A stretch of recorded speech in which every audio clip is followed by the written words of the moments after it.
Vous vous souvenez d'elle, la Junkster excentrique, avec son grand sourire et une imagination encore plus grande. Dans Storage Wars, Mary Padian pouvait entrer dans un garde-meuble poussiéreux et en extraire un trésor là où tout le monde ne voyait que des déchets.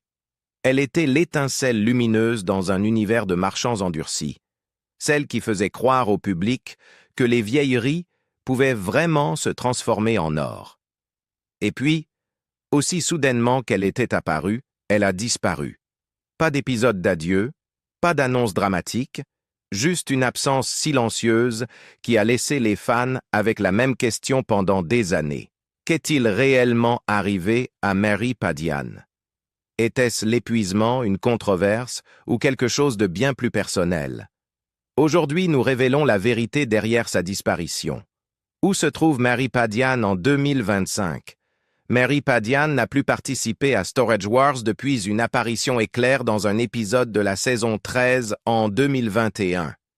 Pourtant, son nom revient sans cesse chaque fois que les fans se demandent ce qu'est devenu leur Junkster préféré.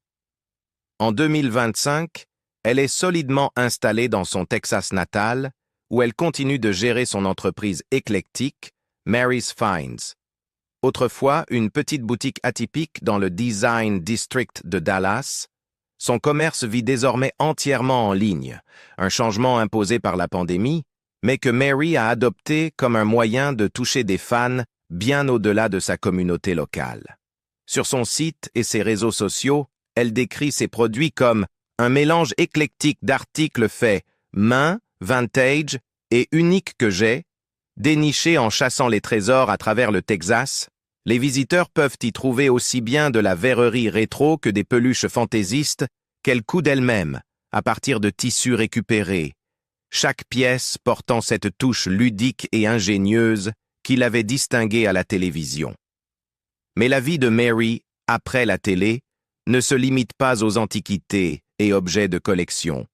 Elle s'est taillée une seconde carrière en tant qu'influenceuse, avec plus de 360 000 abonnés sur Instagram et une audience TikTok en plein essor.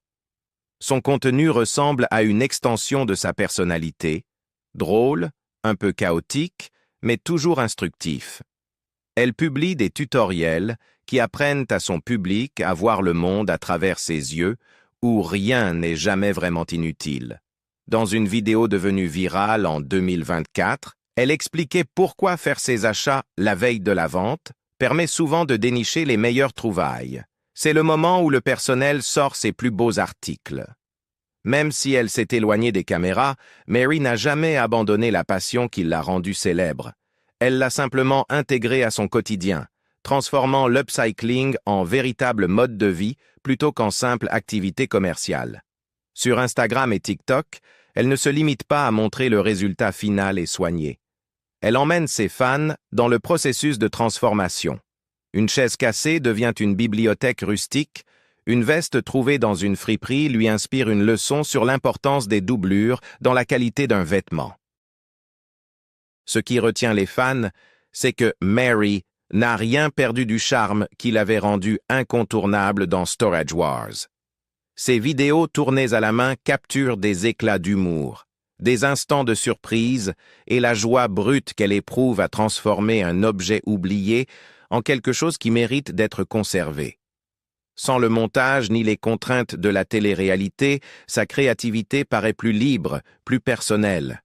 Pour ceux qui l'avaient vue enchérir sur des garde-meubles, l'excitation vient désormais de ses trouvailles lors d'un vide-grenier, d'un marché aux puces ou même d'un tas d'objets laissés au bord de la route.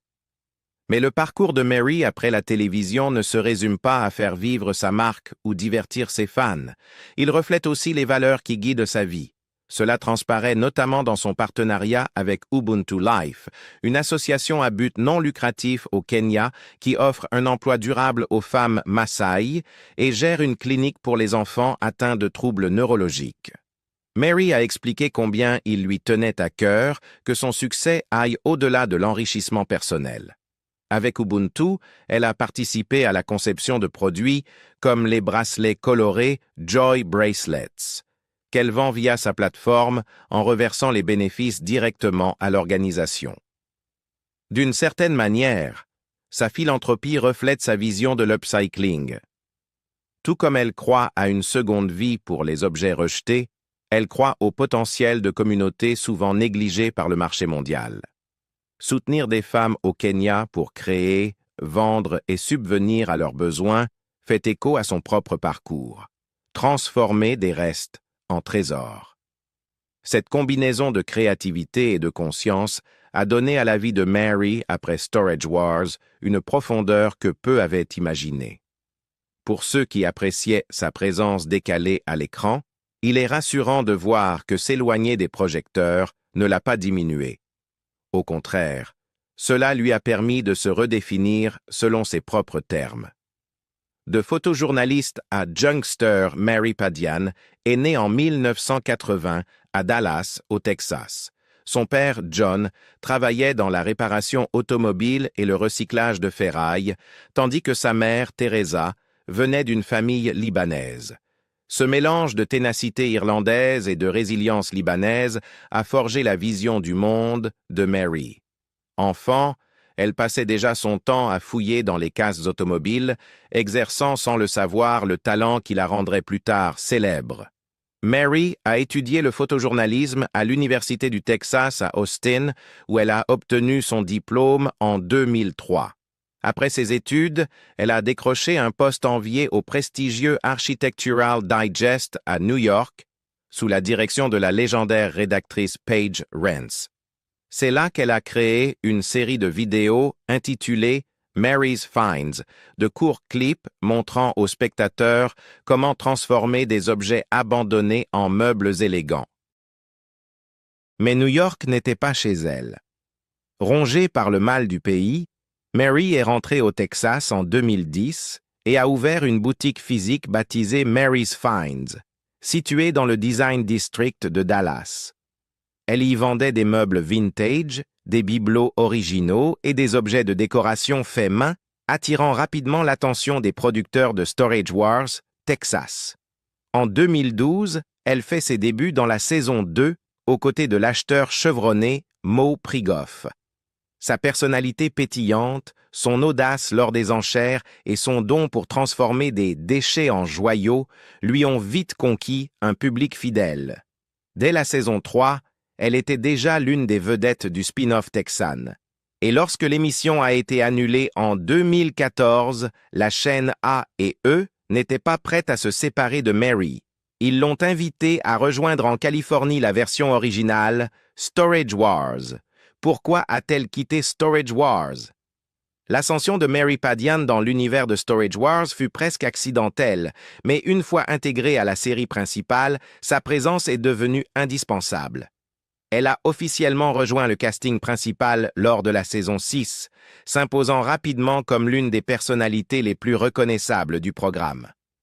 Pendant 5 saisons, de 2014 à 2018, elle a apporté son enthousiasme caractéristique, son œil aiguisé pour dénicher la valeur cachée et son énergie décalée de junkster dans presque chaque épisode.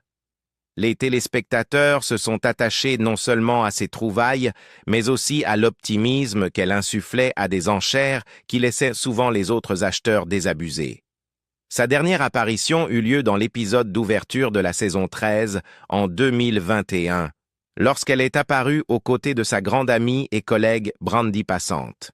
Ce caméo avait une saveur douce amère. Mary y annonçait son retour au Texas, signalant la fin de son aventure dans la série. Les raisons de son départ n'ont jamais été clairement formulées dans un communiqué officiel. Contrairement à d'autres vedettes de télé-réalité qui quittent la scène dans un tourbillon de communiqués, de procès ou de scandales publics, Mary a choisi une sortie discrète, laissant libre cours aux spéculations. Peu à peu, s'est dessinée l'image d'une femme qui avait aimé l'expérience, mais qui n'avait jamais prévu de faire de la télévision sa vie à long terme. Un facteur majeur fut la famille. Mary a toujours affirmé son profond enracinement au Texas, où elle avait grandi entourée de son frère Luc et d'une famille élargie comprenant plus de 40 cousins. Pendant des années, elle a tenté de concilier les tournages en Californie avec ses retours au pays, mais les exigences de l'émission rendaient cet équilibre quasi impossible. Elle a reconnu sur Instagram que « la famille, c'est tout », des mots qui laissaient entendre que la distance l'avait plus épuisée que ses fans ne l'imaginaient. Les longues journées de tournage, combinées aux voyages et aux obligations médiatiques, l'éloignaient des siens, ceux qui la rattachaient à l'essentiel. En parallèle, Mary portait aussi le poids de son entreprise, Mary's Finds. Ce qui avait commencé comme un projet de passion à Dallas s'était transformé en véritable activité professionnelle nécessitant toute son attention. Gérer une boutique, même après son passage en ligne, réclamait des heures de sélection, de restauration et de relations avec la clientèle. Elle a un jour avoué « Tenir une boutique à plein temps toute seule, je suis célibataire et sans enfant, c'était difficile. Une difficulté encore accrue lorsque le calendrier des tournages la tenait éloignée pendant des semaines. » Il y avait aussi sa relation compliquée avec la célébrité. Contrairement à certains de ses collègues, Mary n'a jamais cherché à devenir une figure publique.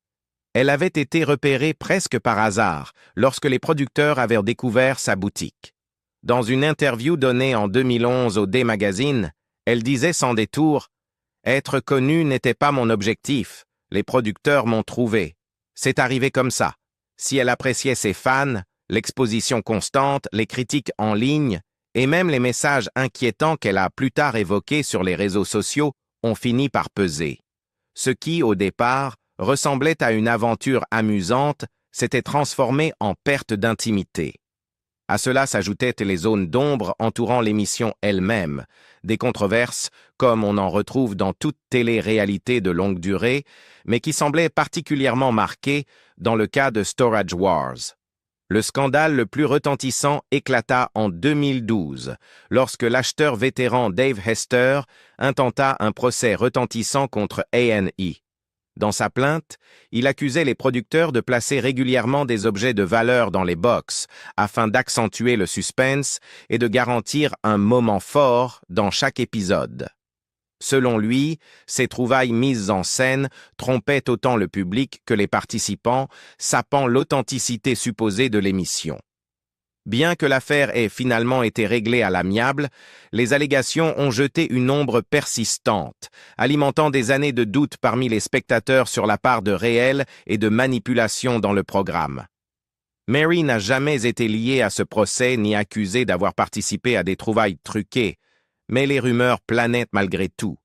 Ses admirateurs, qui la respectaient pour son œil sincère et son approche originale de la récup, se demandaient comment elle vivait le fait de participer à une émission ternie par la controverse. Dans les coulisses, certains murmuraient que Mary supportait mal la façon dont le montage orientait parfois son rôle, créant artificiellement des rivalités ou exagérant ses réactions pour le spectacle. Pris ensemble, tous ces éléments dessinent les contours de son départ. Ce ne fut pas une rupture soudaine, mais une accumulation de responsabilités et de désirs. Le besoin de se rapprocher de sa famille, la charge écrasante de son commerce, son malaise face à la célébrité et, surtout, l'importance de préserver son indépendance, bien plus que de continuer une émission à laquelle elle n'avait jamais vraiment prévu de participer.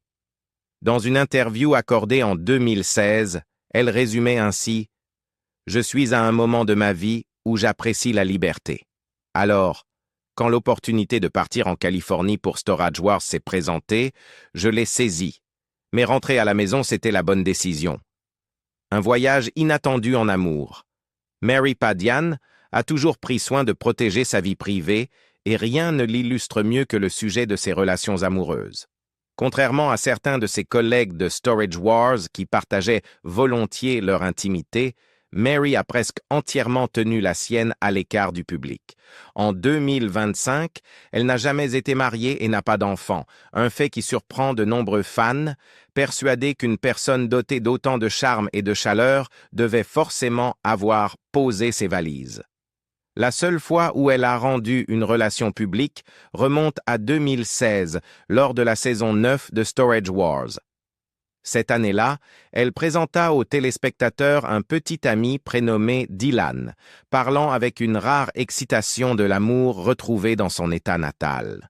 Avec un sourire, elle déclara « J'ai cherché l'amour depuis que j'ai déménagé en Californie. Qui aurait cru qu'il fallait que je retourne au Texas pour trouver l'homme parfait ?» Pendant un moment, il sembla que la vie personnelle de Mary allait prendre une tournure plus classique. Mais dès le milieu de l'été, ses publications sur les réseaux sociaux laissèrent entendre le contraire. En juillet, elle laissa subtilement entendre qu'elle était de nouveau célibataire, et Dylan disparut de son récit public aussi vite qu'il y était apparu. Les spéculations sur sa vie sentimentale ne s'arrêtèrent pas là. À différents moments, certains fans tentèrent de l'associer à son collègue Brandon Sheets, bien que tous deux aient fermement nié tout lien autre qu'amical. Ce qui semblait en revanche bien réel, c'était son attachement durable à Brandy Passante.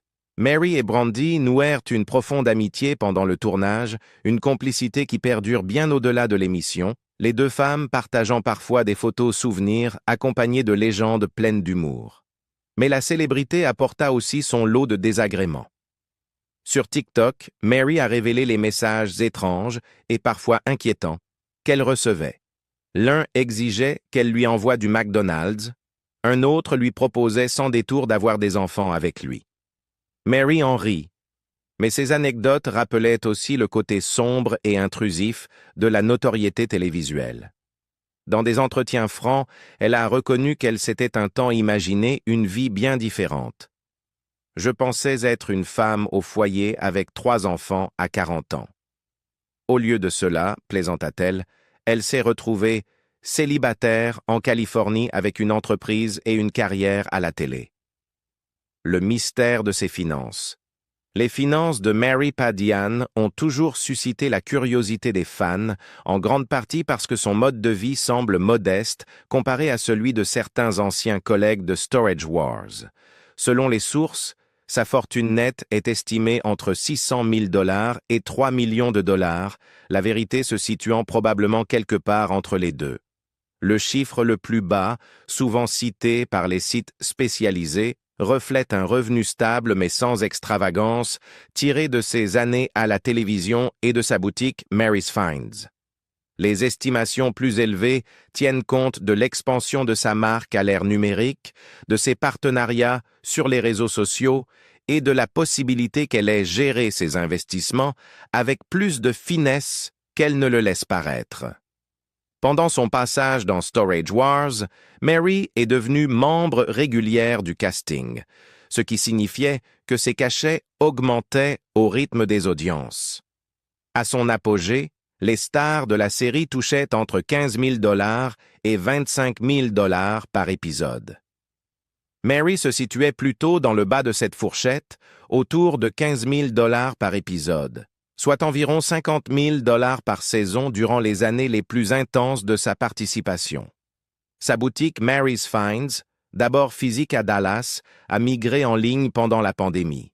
Ce qui la distingue, c'est qu'elle a su conserver la même énergie décalée et imprévisible qui faisait son charme à la télévision. Les fans peuvent y commander des objets vintage, de la céramique, de la verrerie, ou encore ces fameuses mystery boxes remplies d'un assortiment aléatoire de trouvailles. Ces boîtes, généralement vendues autour de 55 $, sont devenues une source de revenus régulière et une façon ingénieuse pour Mary de monétiser sa réputation de reine du junk transformée en trésor. En dehors du commerce, Mary a pleinement intégré l'économie des influenceurs. Elle maintient une forte présence sur Instagram, où elle promeut non seulement ses propres trouvailles, mais aussi des collaborations avec des marques de vêtements comme Rekuchi, ou encore des produits de bien-être destinés à une audience majoritairement féminine. Sur des plateformes comme Cameo, elle propose des vidéos personnalisées, messages d'anniversaire ou encouragement à ceux qui acceptent de payer. Et même si elle ne cherche plus la célébrité télévisuelle, elle apparaît parfois lors de conventions, de ventes aux enchères de garde-meubles ou de salons vintage, où elle touche des cachets de présence et des honoraires de conférencière. Ce qui entretient les spéculations, Ce n'est pas seulement ce qu'elle gagne, mais la manière dont elle se présente. En 2024, elle a été critiquée par certains fans qui l'accusaient de faire semblant d'être fauchée en vendant des photos dédicacées et de petits articles en ligne. Pour ses détracteurs, cela paraissait étrange pour quelqu'un qui avait figuré dans l'une des émissions de télé-réalité les plus lucratives du câble. Ses défenseurs, toutefois, sont montés au créneau en rappelant que les salaires de la télé-réalité, même confortables, ne garantissent pas une fortune durable. Mary elle-même a laissé entendre qu'elle privilégiait l'indépendance à l'excès, ce qui explique peut-être pourquoi elle évite d'exhiber ses finances comme certains de ses collègues. En 2025, l'estimation la plus largement acceptée situe la fortune nette de Mary Padian autour de 600 000 $, un chiffre cohérent avec ses revenus télévisés, sa boutique en ligne et ses modestes partenariats sur les réseaux sociaux. Les projections les plus optimistes la rapprochent du million de $, suggérant qu'elle a bâti une fortune discrète mais durable. Quoi qu'il en soit, elle est loin d'être la personnalité la plus riche issue de Storage Wars. Ce titre revient à Barry Weiss, qui a transformé sa personnalité excentrique et son flair pour les affaires en une fortune avoisinant les 10 millions de $. Pour Mary, toutefois, l'objectif n'a jamais semblé être d'amasser des millions. Son attention reste centrée sur la créativité, la communauté et le frisson de la découverte. Un style de vie qui la rend à la fois accessible et mystérieuse depuis son départ de la télévision. Ses trouvailles les plus spectaculaires. La réputation de Mary dans Storage Wars ne reposait pas seulement sur sa personnalité lumineuse et son énergie joyeuse. Elle s'est construite grâce aux trésors remarquables, parfois complètement insolites, qu'elle parvenait à dénicher. Les téléspectateurs ne s'y rendaient pas uniquement pour voir son sourire illuminer un box poussiéreux, mais pour s'émerveiller devant les artefacts improbables qu'elle sortait de cartons oubliés et de mal négligés. L'un de ses moments les plus commentés fut celui où elle mit la main sur une grenade en céramique, que certains experts estimaient remonter à l'Empire byzantin.